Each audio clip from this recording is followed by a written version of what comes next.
Chicharon in the making.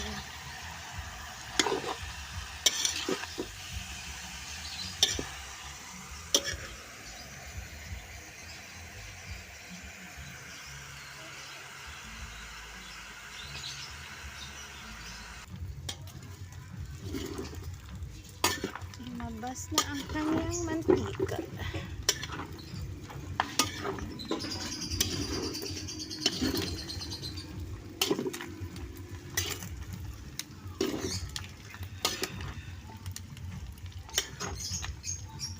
Lumabas na ang mantika, guys. Lumabas na ang kanyang mantika. Medyo brown na siya.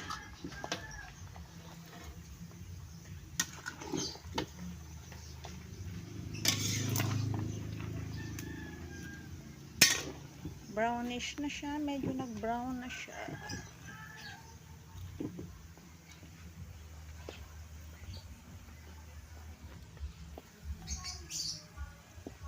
Malapit na. Malapit na siya.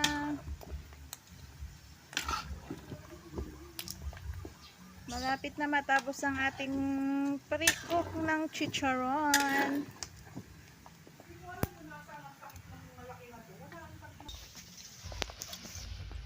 And it's done. Pre-cook chicharon. Kasi piprito natin to, guys. Pag lumamig na sa yung bagong mantika. Hindi yung itong mantika na to. Hindi ito.